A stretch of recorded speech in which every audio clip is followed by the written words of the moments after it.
Welcome into episode number 7 of Cheers to Baseball, presented by our friends at Old Dominic, alongside Chris Dimino, Kevin McAlpin here. Winter meetings underway in Nashville, Tennessee. And Chris, they've gotten off to a quick start for folks locally here in Atlanta. Late last night, the news coming out that this guy up here, Jarred Kelenic, acquired by the Braves in a trade with the Seattle Mariners. Talk more about that and what that means for this team coming up here in just a few moments. But once again, Alex Anthopoulos, he has his eye on somebody that was not on any of our radars, and all of a sudden, Jarred Kelenic, now the new left fielder for the Braves. It's really interesting, the timing of this whole thing, because the Vaughn Grissom question came up very quickly first day of the winter meetings. Hey, he's going to go play some winter ball, and he's going to play left field. And then he'll have an opportunity to win the left field job.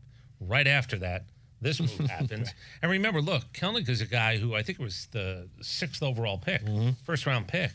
And he's bounced around already. He understands it's a business, and he's got a new address. He's got a new address, though, where he's in a position to prove that he's healthy, pick up some real arbitration money. He has not really lived up to being the number 6 pick, but he's still young. They don't all sort of, we say it all the time. What's the worst thing that can happen for a 23-year-old or a 24-year-old? More 21-year-olds are playing and showing that you don't have to be 24, 25. This might be a guy who blooms a little bit later.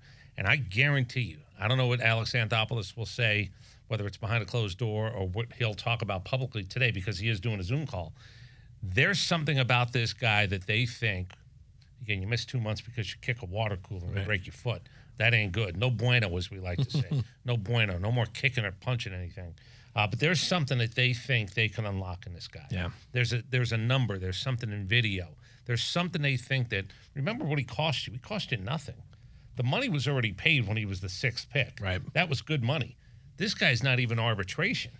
He's got a few years left where the Braves are going to control it. If they can unlock it, maybe they find themselves with a mini steal, if not a big-time steal. And it's another one of these deals, Chris, where we've talked about it. The prospect capital in the minor league system, not nearly what it's been in years past for the Braves. A couple of guys that they could have probably walked in this building and no one would have known they were on the Braves roster. They go back to Seattle in really what's become an unloading of sorts for the Mariners. They've already gotten rid of Eugenio Suarez. He goes down to Arizona. And now Kelenic, a guy, like you said, 24 years old, 3 seasons in the big leagues, a former first-round pick. He was a big part of the Edwin Diaz deal from New York as shipping him out to the West Coast. So really interesting. Again, a guy that none of us had even thought about, considered, and here he is now, probably your opening day left fielder. And I would say you certainly look at his numbers because they are what they are, but don't look at his numbers because I think they think he gets a rebirth, a reset.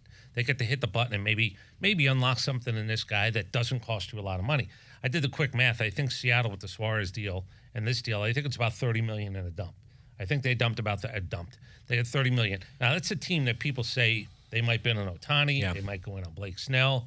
So remember, $30 million for 1 year does not pay for anybody big. But what it does do is it gives you a little bit of creativity. The availability for creativity does exist for them this year when you do shed $30 million. And it's kind of crazy. It's not only $30 million, but in a world where you shed, what does $30 million buy you? It doesn't buy you what it used to buy you. It really doesn't. Especially if you're in the Ohtani business, right? Well, yeah, $30 million doesn't go the way the $30 million used to a while ago. No doubt about it. Braves also pick up Marco Gonzalez in the deal as well. 31-year-old lefty. Made just 10 starts a year ago. Missed the second half of the season dealing with some forearm issues. Had surgery to clean that up. You wonder, though, does this guy stay or does this guy now become a piece that you may look to flip in another future deal? I think it's a $15 million club option after this year.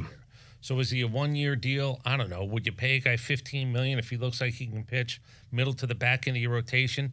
You would. It's getting crazy because those guys are 12 and 13 million guys. If he proves to you that he can handle on a postseason team coming into the year, that he can be a 4th or a 5th starter, the $15 million is an easy pickup. Yeah. He just has to prove he's that guy after missing the second half. We all feel like now Kelenic will be your left fielder, but like you mentioned earlier, still some chatter. What about Vaughn Grissom? He's playing winter ball. Could he learn that position?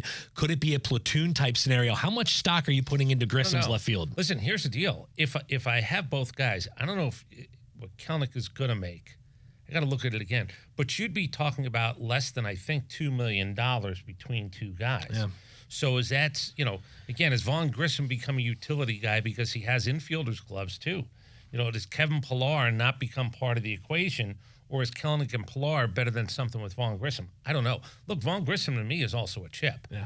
I think he's playing winter ball not only for the Atlanta Braves, but for the rest of the world to see. I don't think he's a shortstop. Could you turn him into a second baseman? Probably. But could he be a left fielder for $780,000? Maybe that's value for the Braves, but maybe it's value for somebody else. I know under control, by the way, as well. And that's the big part of this, too, is finding guys that are under team control. It's years and money. Yeah.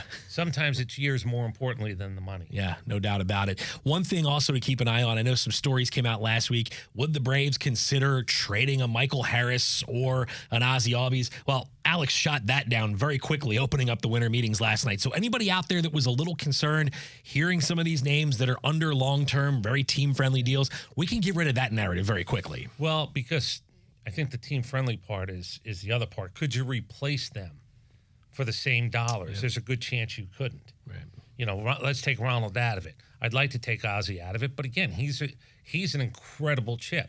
Michael Harris is a really good chip. I think Alex said these are our guys. Card subject to change? Of course it is. It's a world where you pick up the phone and somebody could say something to you that you never thought you were going to hear on the other end. And then, again, is Ronald Acuna as untouchable as it gets? Let me ask you something. If you were going to rank, just real quick, top of your head, who are the two most untouchable guys right now in the Atlanta Braves? Well, Acuna's number one, and I don't even think it's close. Yeah. Another untouchable. I don't know that there's anybody I would Strider, put. I think they sort of believe that Strider's the guy. Yeah. So if I'm going to rank them, and I'm not telling you I'm right, because to me, nobody's untouchable. But I think it would be Acuna and Strider. And then everything else sort of falls in. Rank it any way that you want. Yeah, I think Ronald's in a category of his own. By the way, he is now the old guy in the Braves outfield as well. He's the veteran. He's the old dude. It makes you feel real old when you start thinking about how young he still is. That's how the game is skewed. Yeah. And again, that's why a guy like Kelnick, you wonder, well, at 24, why hasn't he done anything? He was drafted 6th overall. They don't all grow and mature at the same time. And again, here's a sign of immaturity. You kick a water cooler and you miss 2 months because you break a bone. Yeah. I mean, you got to cut that out. You're fighting for you're really, to some degree, if you weren't picked 6th, and I looked at his numbers, if he was an 8th round pick, I don't even know what kind of chance he's getting because that's the way it's looked at. He had 6 overall talent. Can somebody pull it out of him? It's the Atlanta Braves' turn. We'll be very curious to see how it all plays out. And again, we'll keep our eyes and ears to the ground on what's going on in Nashville. Winter meetings now through Thursday. So we'll see if the Braves continue to be involved in active negotiations. One guy we know who made some headlines last night, and you already have a smile on your face, Jim Leyland, the guy on right behind us here on the screen. Congratulations to the skipper. He is going into the Hall of Fame. 22 seasons as a manager, Chris, 11 in Pittsburgh, 8 with the Tigers, a couple of seasons and a World Series title with the Marlins, and then 1 season in Colorado. This guy did a lot, including taking Team USA to the World Baseball Classic Championship back in 2017. Happy for Jim Leyland. This is a guy that I think a lot of folks feel like long overdue going into Cooperstown. Yeah, we couldn't play the audio of this. Right. We could have. Actually, we could have. I guess we could have. Yeah, but it would have been a lot of F-bombs. This is the moment that a lot of people think about with Jim Leyland, and that's not... again, if you want to know who Jim Leyland is, in a lot of ways, this is it. This goes back to the early 90s. Now, I thought Lou Piniella might get in. I thought Davey Johnson, because I look at career plus managerial career, and you go, oh, okay, but listen, Joe Torre wasn't going into the Hall of Fame as a player. Mm-hmm. He needed his player, really good resume. Obviously, his managing resume put him in, and he becomes easily a guy that you pass through. I thought Lou Piniella, because of career, and Davey Johnson, because of career and managing both of them, might have a better shot than Leyland. But I think he got 15 votes out of 16. Yeah. So there were a lot of people who walked in that room and said, no, it's going to be Jim Leyland. And again, just funny. Had a chance in Lakeland to sit down with him a few times. The idea that he's going to grab a heater at any given moment is true. Yeah. I don't want to put Ron Washington's business out on the street. We all know. But the two guys that I absolutely... Jim Leyland, I think, smoked without cupping his hand. Arnold Palmer used to cup his hand, didn't want the world to see. Yeah. Bad for the image. Jim Leyland was a guy who just dragged on sticks, and I think it was illegal. Like, I think he lived in the world of no smoking in the building. What are you going to say to Jim Leyland at that point? Nothing. Jim Leyland should strike a heater up during his Hall of Fame induction ceremony. That would be tremendous. If he pulled a pack, patted him down, got him hard, and actually pulled one out and smoked it during his Hall of Fame speech, that would be tremendous. Can you imagine how great that would be? We were at the winter meetings 2012 was my first winter meetings. Maybe it was 2013. It was one of the first 2 years I was working here. And we were at the Gaylord Opryland, and we're hanging out at the lobby bar, which is, if you ever are around the winter meetings, that's the spot to just kind of hang out and just kind of listen. The problem is at that hotel, you can get lost and not find the bar for a while. Yeah, you need GPS to find your way around that place. I got lost trying to find the GM's office. A lot of things happening. There's a lot of things. And we had a couple of friends that were in town, and they walked up to Leyland. He was hanging out at the bar, and he said, "Hey, Jim, can I bum a smoke off you?" And he said, "Come on, let's go out and smoke one together." And he gave our buddy a pack of cigarettes and went out and smoked a heater out in the parking lot with this guy who just randomly walked up to him at the bar. I would have asked him to sign the pack. No. I swear to God. You know what? I'm giving away more stuff than I keep. Yeah. If I had a pack of smokes signed by Jim Leyland, I swear to God, I'd put him in one of those cases. A little ball protector. Like it was a baseball. Yeah. God, I'm thinking of that now. I hope I bump into him. Yeah. I wonder if he'd do it. He would 100% do it. And then put Hall of Famer on it on top of that. Man. Jim Leyland should actually do a limited 100 packs of cigarettes signed. I would be in on buying one. Yeah, I would too. Number them 1 to 100 like it's a piece of art. Yes. Send a couple to our office. I would even have one in his honor. I don't smoke, but I would. I mean, that would be funny. That would be really good. You think Bonds? I bet you Bonds shows up. I bet he will. Because I saw a story MLB Network ran the other night that said that that was sort of when Bonds is sort of clicked for him as well. They became close. I mean, obviously, he got chewed out as a young player, but look at what Bonds' career did. I'm not counting what happened in San Francisco, but just those years in Pittsburgh. Like, Barry was on track to be a Hall of Famer as a Pirate. Take away everything he did in San Francisco. And he probably needed somebody. He probably needed a few things. You know, everybody's got to mature at a different level. I don't want to say he needed a father figure. I don't know enough about his life, but he needed a kick in the ass guy. You need a guy to tell him, hey, just because you're more talented than people around here, and you are, that moment was the moment of, hey, if you want to do this, let's do this now. Yeah. And, I don't think it would have served Jim Leyland well to throw fists, but I'll tell you this.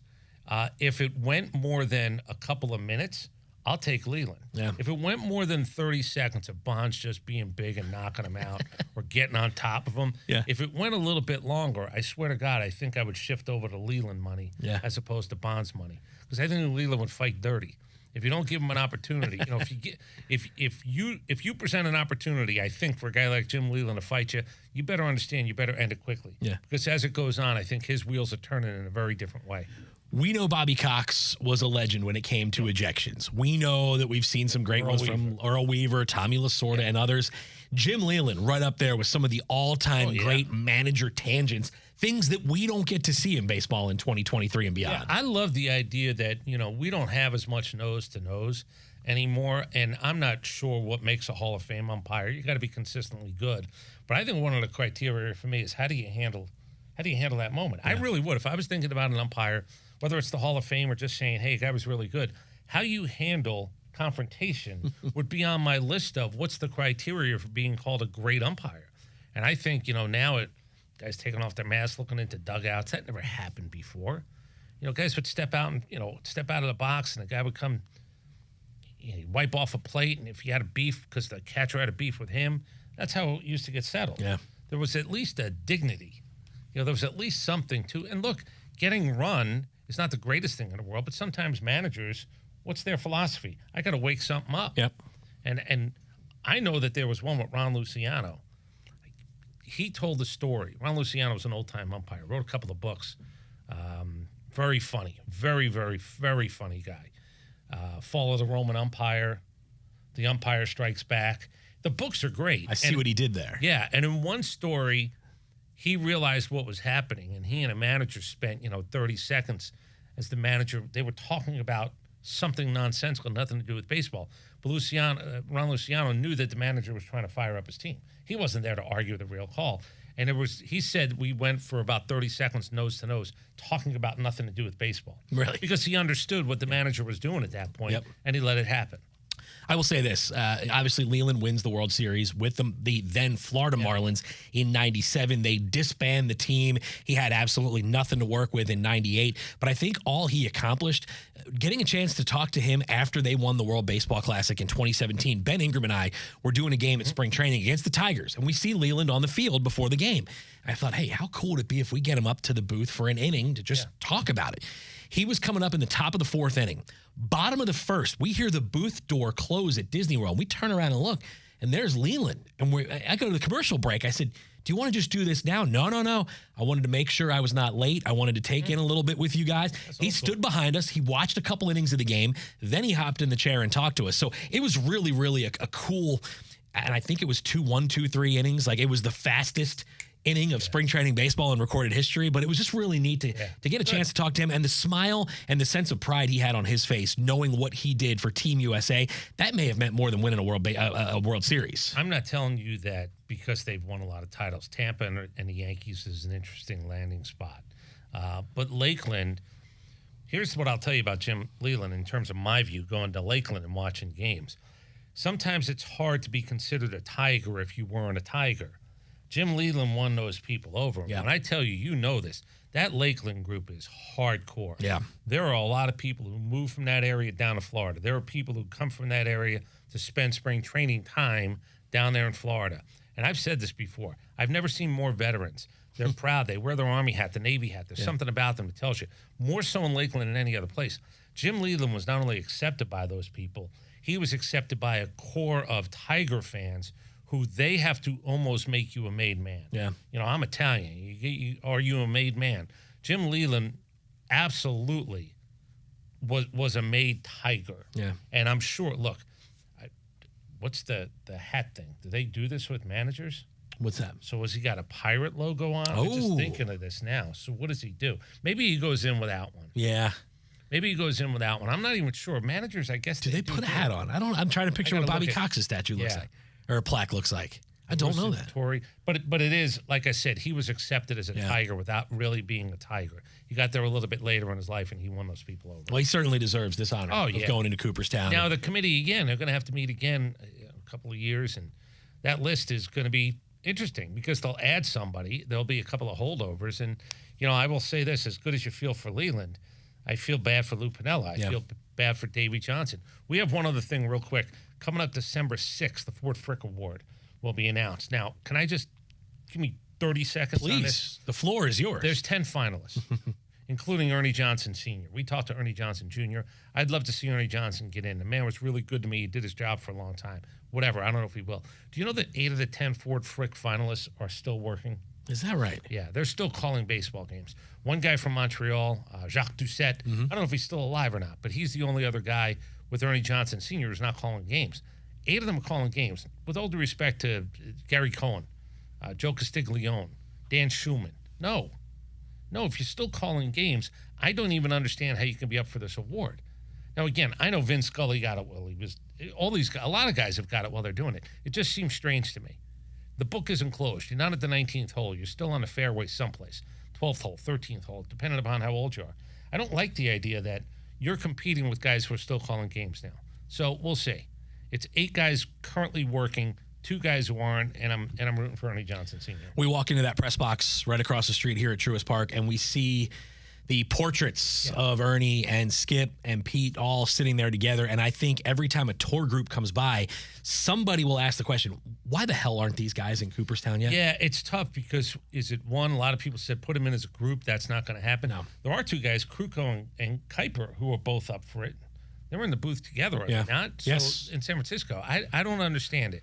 I don't like the idea that you have guys who are still currently working trying to go into the Hall of Fame. Seems a little. I know basketball Hall of Fame, they put coaches in who are still coaching. I get it. I just don't think it really fits for baseball. Well, I think you're supposed to be done. Well, especially when the criteria is you're retired 5 years as a player. Maybe it's something that changes down the road. I'm with you. I don't think current guys should be up for an award. There's enough great broadcasters over the years, or maybe you don't have an inductee that year if you don't have. Right. You don't get the right amount of votes. Yeah. I live in that world too. Look, here's a guy who's still working, and it's happened to a few guys. What if you say something stupid? You know, really stupid. Like I hate the word, but like, you know what I'm talking about. Yeah. They crap can you. Yeah, they do. So, I don't know. I rooting for somebody in Atlanta named Ernie Johnson Sr. to get in. That'd be great. So you don't talk about long overdue. All of those guys. That guy hasn't called a game since 1999. Yeah. As we like to say, I'd rather these guys be alive when they go in, but do the right thing if they're not. That would be great to see. So we'll find out in a few days. December 6th. Where that is. And then, of course, in about a month or so, we'll find out who else will be part of the class of 2024 when it comes to the Hall of Fame induction. Real quick, before we go, we know that Andrew is getting closer. We know Billy Wagner was very, very close a year ago. It's not maybe as crowded a ballot this year as we've seen in years past. Do you feel like that could benefit a couple of those guys? Oh, yeah, if they wanted to be multiple people. And I'm not saying that's the agenda, but you've gotten close enough. I've stumped for Billy Wagner for 7 or 8 years. I found it embarrassing that he had to scrap to stay on the ballot his first year. And it's amazing. Look, the guy hasn't thrown a pitch. Andrew hasn't hit a home run.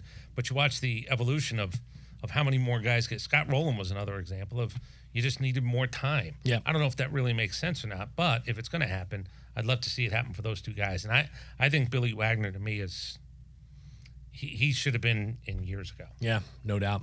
Hey, by the way, we do want to thank the fine folks at Old Dominic. Holidays are right around the corner. Oh, yeah. So you know you're going to be having family. You're going to be having friends come over for the holidays. You want to have a couple of bottles on hand. How about this gin? I'm going to have to crack open this gin one. Are you a gin guy? No, so can I be really honest? Please do. You know, tequila for a lot of people is their sort of, I can't do that. That makes them angry. Their clothes come off.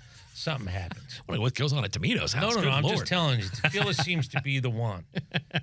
For me, it's gin. I can drink tequila all night long. Gin makes me angry. Uh-oh. Yeah, I'm angry. I don't know if I'm angry anymore. I'm not fast enough, or I don't move around enough to be big-time angry. But gin is the one that, like, I don't know what might happen. We're going to keep this over here then. Yeah. No, I don't need it. Listen, side. I will say this, though. Don't show up at somebody's house empty-handed. That's a big one for me. Yeah. If you have people coming over, make sure you have enough. It's like running out of meatballs. Hey, what kind of person are you if you run out of food at a holiday event of any kind? Don't run out of booze. And if you're showing up at somebody's house, put it in a nice bag, one that says Happy Holidays. Hand it to them. It's not difficult. Yeah. Stop at a liquor store, you go, let me see. Oh, I'll take the Old Dominic. That's what I want. I'm going, pick up 3-4 bottles. Yeah. If you're going to be traveling around a couple of houses, don't be that person who shows up empty-handed. Because I'm going to tell you something. You might not realize this, but people remember. I can name the last 10 people over the last 6 years who showed up at my house with nothing. I can name them all. I won't, but I can name them all. Yeah, don't be that guy. Yeah, don't be that guy. Yeah. You're on a bad list at that point. Yeah. By the way, that's the Tennessee whiskey you've got there from Old Dominic. Yeah, that's I'll do. Yeah, I got the bourbon. I stole some of that last time we did this, and it is good stuff. I watched some college football this weekend and had a couple of cocktails thanks to our friends at Old Dominic. Listen, somebody shows up at your house, so you want 2 fingers? Yeah, I want 2 fingers. 3. Make sure you got 3 if you want. 3. But I see, again, here's how I go. I'll do 2 fingers twice. Yeah. I'm only, look, I only did this much, but I'll do it twice. Yeah. That's 4 fingers. By the way, leave it to the Italian guy to talk about forgetting and running out of meatballs, by the way. That was don't good. do it. No. I don't want to tell you about an incident, but I could. 2002. Uh-oh. Most embarrassed I've ever been. We had people over for fight night, watching a fight. Guess what happened? No more meatballs. Ran out of meatballs. Oh, no. I almost didn't get married. Was I married then? No, I was married then. I almost got divorced. It all runs together.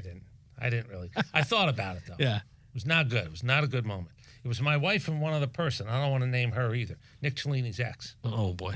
They were making meatballs. They were like, oh, we're out of meatballs. You're out of meatballs on fight night. It's embarrassing. Not good. You know what we did do as an emergency? What's that? Made pasta. There you go. We were doing meatball subs for fight night. And then we were out of meatballs. So you go to round 2. You make pasta. There you go. But you know what the pasta didn't have in it? Meatballs. Yeah. Sausage? No. No. No. All right.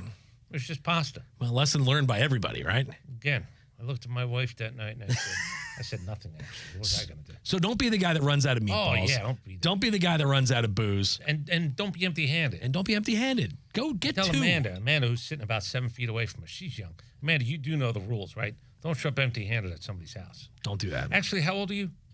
25. You're right at that age.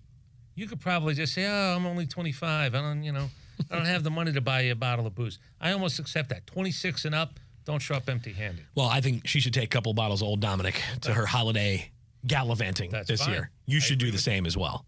All right, well, listen, hey, we will raise a glass in honor of Jim Leyland. Yep. We will certainly keep our eyes and ears open on what's going on at the baseball winter meetings. Couple of more days left in Nashville. Of course, they'll have the Rule 5 draft, which there's a couple of baseball people that get so geared up for that Rule 5 draft. I could. It's like minor leagues. I can't keep up. I could do without the Rule 5 me. draft. That'll be Thursday. And again, we'll get together next week. We'll be closer to the holidays. Again, thanks to old Dominic. Make sure you grab some great spirits for your holiday get-togethers as well. Don't show up empty-handed, especially if you're going to Dimino's house. So again, for Chris, I'm Kevin. We'll do it again next week on another episode of Cheers to Baseball, presented by old Dominic.